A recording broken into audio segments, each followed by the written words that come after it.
आरसीबीच्या सत्कार सोहळ्यापूर्वी बंगळुरू दुर्घटना, चिन्नास्वामी स्टेडियमच्या बाहेर चेंगराचेंगरी, 11 जणांचा मृत्यू तर 33हून अधिक जखमी. गर्दी आटोक्यात आणण्यासाठी पोलिसांनी लाठीचार्ज केल्यानंतर चेंगराचेंगरी.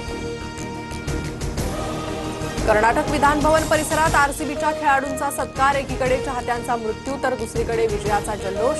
कर्नाटकचे मुख्यमंत्री सिद्धरामय्या आणि उपमुख्यमंत्री डी.के. शिवकुमार यांच्या हस्ते खेळाडूंचा सत्कार.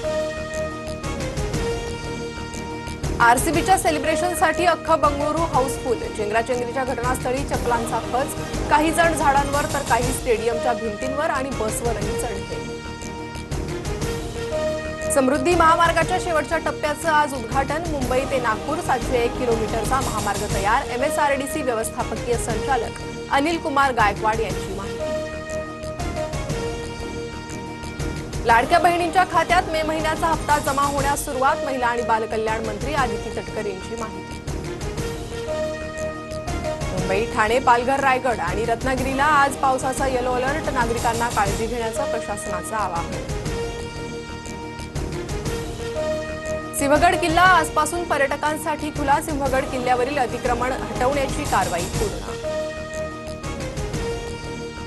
ओडिसातून नागपुरात आलेला 27 लाखांचा गांजा जप्त. 2 आरोपींना अटक. आंतरराष्ट्रीय रॅकेटच्या तस्करीबाबत चौकशी सुरू. उत्तर प्रदेशातील मुरादाबादमध्ये ऑपरेशन सिंदूरचा सेल्फी पॉइंट्स आणि रोड साईड लाइटिंग पॅनल. देशभक्तीची भावना जागृत करण्यासाठी विशेष उपक्रम. 1 ऑक्टोबर 2026 आणि 1 मार्च 2027 मध्ये 2 टप्प्यात जनगणनेसह जातीनिहाय जनगणना होणार. 2026 मध्ये लडाख, जम्मू काश्मीर, हिमाचल आणि उत्तराखंड या राज्यात प्रथम टप्पा पार पडणार.